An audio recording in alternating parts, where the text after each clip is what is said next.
आप सभी का अभिवादन। फैकल्टी ऑफ ट्राइबल स्टडीज द्वारा museum and covid impact and challenges during lockdown and post lockdown phases विषय पर आयोजित एक दिवसीय वेबिनार में हम सभी से संबद्ध और हमारे नितांत प्रिय उत्कल विश्वविद्यालय के माननीय कुलपति, उत्कल यूनिवर्सिटी ऑफ कल्चर के प्रोफेसर व्योमकेश त्रिपाठी जी, जिनकी कमी यहाँ मुझे खलती है लेकिन जिनकी प्रगति से मुझे बहुत प्रसन्नता होती है। प्रोफेसर सरित कुमार चौधरी जी, प्रोफेसर संजय जैन जी, प्रोफेसर महुआ चक्रवर्ती जी, प्रोफेसर उषा रानी तिवारी जी, डॉक्टर संजीव कुमार सिंह जी,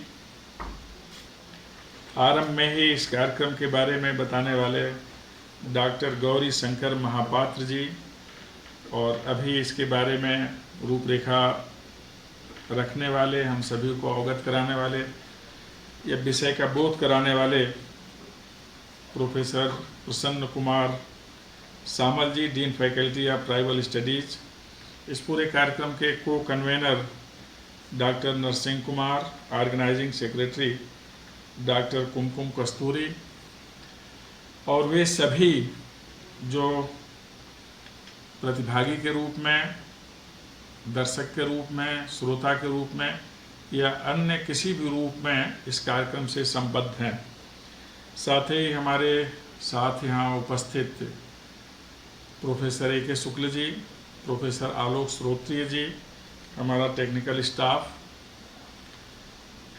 आज के दिन अपनी बात आरंभ करने से पहले भारतीय स्वातंत्र्य अभियान के महानायकों में से एक बिरसा मुंडा जी की पुण्यतिथि पर उन्हें नमन। एक ऐसे नायक जो 25 वर्ष की उम्र में ही नौजवान से भगवान का पर्याय बन गए, जिनकी मान्यता ईश्वर के रूप में है, जिन्होंने मातृभूमि के सम्मान में, अपने अंचल के निवासियों के उत्थान में,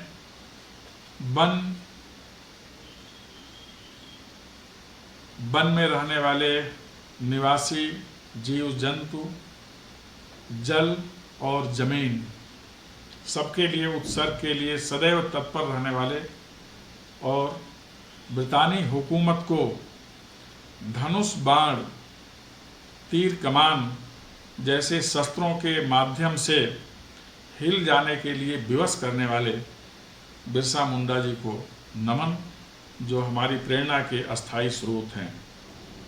उत्साह, उमंग और उत्सर्ग तीनों के लिए हमेशा मैं उनको याद करता हूँ। ऐसे महामानव को बार बार नमन उनकी पुण्यतिथि पर। हम लोग आज इतिहास क्रम अथवा मानव विकास के 3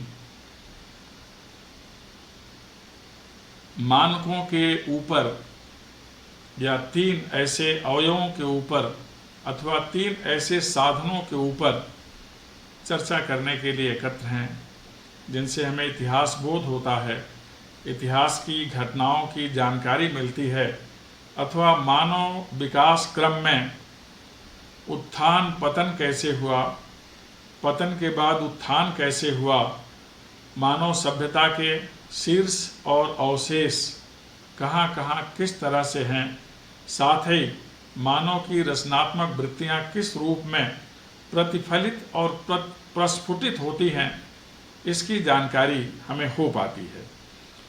मूलतः 3 माध्यम हैं जिनसे हम इतिहास का अध्ययन करते हैं। हमारे शास्त्र या इतिहास ग्रंथ जिन्हें कहते हैं, पुराण आदि। दूसरा माध्यम है पुरातत्व और तीसरा माध्यम है संग्रहालय। इसके अतिरिक्त हम ऐसी धरोहरों को भी देखते हैं, भग्नावशेष जिन्हें कहते हैं, भवनों के भग्नावशेष और संस्कृतियों के भग्नावशेष। ऐसे मंदिर अथवा भवन जो अभी भी बचे हुए हैं आदिकाल से लेकर अब तक। फिर कुछ ऐसे भी स्थान हैं जहाँ भित्ति चित्र के माध्यम से किस रूप में तत्कालीन सभ्यता रही होगी, संचालित रही होगी, मानव संबंध कैसे रहे होंगे, इसका उत्कीर्णन है तमाम स्थानों पर देखने को मिलता है। बहुत सारे शिलालेख इस देश में, दुनिया में यत्र तत्र सर्वत्र बिखरे हुए भी हैं, अवस्थित भी हैं। बहुत सारी मूर्तियां हैं जिनके माध्यम से हम इतिहास और समाज की जानकारी कर पाते हैं। बहुत सारे कल पुर्जे हैं जो जमीन से निकलते हैं, निराई गुड़ाई के समय मिल जाते हैं, अथवा किसी भग्न भवन को पुनः नया स्वरूप देते समय उसकी ईंटों से निकल जाते हैं। तो ऐसे तमाम प्रतीक, यंत्र, आयुध हैं जिनसे हम तत्कालीन इतिहास की अथवा औद्योगिक, कृषि, शिल्प के प्रगति की जानकारी कर पाते हैं। चाहे सिंधु घाटी की सभ्यता हो या आज अधुनातन सभ्यता हो, बहुत सारे प्रतीक हमें नदियों से भी मिल जाते हैं। इनमें से एक महत्वपूर्ण सोपान, उपादान, अवलंब, साधन, अवयव है संग्रहालय। हम बहुधा जो हमारे पुराण हैं, पुरातन शास्त्र हैं या ग्रंथ हैं साहित्य से संबंधित, हम बहुत ज़्यादा उसे उसकी भाषा के चलते हो सकता है ना समझ सकें। बहुत सारे ऐसे पुरातात्विक स्थल हैं जहाँ संभव है कि हम न जा सकें। बहुत सारे ऐसे बिंब विधान हैं जहाँ तक हमारी पहुँच न हो सके। ऐसे सभी स्थलों के, प्रतीकों के, बिंबों के प्रतीक संग्रहालय में होते हैं। बहुत सारे अवशेष जिन्हें हम एक संग्रहालय में रख सकते हैं, बहुत सारे पुराने ग्रंथ भी हम संग्रहालय में रख सकते हैं, बहुत सारे आयुध रख सकते हैं, जीव जंतुओं के आभूषण जो होते थे उन्हें रख सकते हैं, जो मनुष्य समुदाय के आभूषण हैं उन्हें रख सकते हैं, सौंदर्य के साधन भी और समापन के साधन भी, सब हम उसमें रख सकते हैं। हमारी जो प्रतिभा है, हमारी जो मेधा है, जिसके माध्यम से हम स्थानीय परिवेश में बहुत कुछ बनाते हैं, डलिया, मुनिया, पत्तल, इस प्रकार के अनेक चीज़ें जो हमारे स्वावलंबन के प्रतीक होते हैं, उन्हें भी हम संग्रहालय में देख लेते हैं। न केवल उसमें स्थानीयता का प्रतिबिंबन होता है, उसमें वैश्विकता का भी प्रतिबिंबन होता है। हम कहीं यात्रा पर गए, वहाँ कोई बहुत अच्छी वस्तु दिखी जो उस देश, उस समाज का प्रतीक बन जाती है, उसे हम अपने साथ लाकर ऐसी जगहों पर रख लेते हैं। बहुत सारी मूर्तियाँ जो मंदिर में स्थापित नहीं हैं, खंडित हैं, फिर भी उनसे कुछ व्यक्त होता है, ऐसी मूर्तियाँ भी संग्रहालयों में होती हैं। इस तरह इतिहास की जानकारी करने का विविध प्रकार का माध्यम, सूत्र और जिसे कहते हैं लड़ी, इस धरा पर है, और उसे ला करके व्यवस्था के द्वारा, व्यक्तियों के द्वारा, समूह के द्वारा, समाज के द्वारा एक स्थान पर जब रख लिया जाता है तो वही स्थान संग्रहालय बन जाता है। संग्रहालय हमारे अध्ययन के लिए पुस्तकालय की तरह ही महत्वपूर्ण होते हैं। पुस्तकालयों में हम विविध पुस्तकों के माध्यम से ज्ञानार्जन करते हैं और संग्रहालय में हम विविध प्रतीकों और प्रतीक वस्तुओं के माध्यम से अध्ययन कर लेते हैं। इसलिए हमारी जानकारी बढ़ाने के लिए संग्रहालय बहुत ज़्यादा मायने रखते हैं। इनका महत्व इतना ज़्यादा है कि अब संग्रहालय विषय ही है, संग्रहालय विज्ञान जिसका अध्ययन किया जाता है, इसमें रोजगार के अवसर भी बहुत हैं। और हम कह सकते हैं आज की जो व्यवस्था है उसमें यही इतिहास का एकमात्र ऐसा केंद्र है जो अर्थागम का भी स्रोत होता है। दुनिया भर से लोग जब किसी भी देश में पर्यटन की दृष्टि से जाते हैं तो किसी न किसी संग्रहालय में अवश्य जाते हैं। वहाँ जा कर के उस सभ्यता के बारे में जानते हैं जिससे संबंधित वह संग्रहालय है, उसके अतीत के बारे में जानते हैं, वर्तमान के बारे में भी जानते हैं और भविष्य का संकेत पा लेते हैं कि यह सभ्यता या मानव समाज भविष्य में और कितना बेहतर करने वाला है सर्जनात्मक दृष्टि से। इसलिए यह हमारे अतीत के अध्ययन के लिए, वर्तमान के अध्ययन के लिए और भविष्य की जानकारी के लिए, उसका अनुमान करने के लिए एक प्रमुख केंद्र होता है जहां हम लोग जाते हैं। सब जगह से लोग आते हैं। हमारे अध्ययन की एक बहुत प्रमुख शाखा है यह संग्रहालय। आज कोरोना के प्रभाव के चलते दुनिया भर के संग्रहालय बंद हैं, वहाँ जाना मुश्किल हो गया है। ऐसे में हम अपने ज्ञान को पुनः कैसे जागृत रखें, परिमार्जित रखें, अथवा और उससे हम क्या सीख लें कि क्या कभी ऐसी आपदा आई थी जिसका निदान उस समय के समाज ने किया था और वह प्रतीक चित्रों के माध्यम से, मूर्तियों के माध्यम से या वैज्ञानिक तस्वीरों के माध्यम से संग्रहालय में मिल जाएगा। लेकिन यातायात बाधित होने के कारण, ऐसे सारे स्थल बंद होने के कारण अब वहाँ प्रत्यक्ष पहुँच तो संभव नहीं है। लेकिन संबंधित संग्रहालयों से संकलित ज्ञान पुस्तकों के रूप में भी हैं। उन्हें ऑनलाइन रख देने से जानकारी हो जाती है और आजकल एक बहुत ज़्यादा प्रभावी संपर्क सूत्र हमारे पास है जिसे हम डिजिटल प्लेटफॉर्म कहते हैं या वेब की दुनिया कहते हैं या आभासी दुनिया कहते हैं, वर्चुअल वर्ल्ड। हम प्रत्यक्ष विजिट संग्रहालयों की नहीं कर सकते, लेकिन वर्चुअल विजिट तो कर ही सकते हैं। इसलिए सारे संग्रहालय जो महत्वपूर्ण हैं, जिनसे हमें दिशा निर्देश मिल सकती है, जिनसे हमें संबल मिल सकता है, उनके पास इस प्रकार की तकनीकी व्यवस्था रखी जा रही है कि हम बाहर से नेट पर बैठकर संबंधित संग्रहालय में रखी गई वस्तुओं को, चित्रों को देख सकें और उनसे हम अपने को आनंदित भी कर सकें, आह्लादित भी कर सकें, उमंगित भी कर सकें और व्यस्त रख सकें। संग्रहालय दर्शन का सबसे बड़ा फायदा ये है कि अकारण तनाव से हम बचते हैं। आज के हालात में तनाव भी एक चिंता का विषय है। कुछ व्यक्ति ऐसे भी हैं जो एक स्थान पर रहते रहते तनाव का अनुभव कर लेते हैं।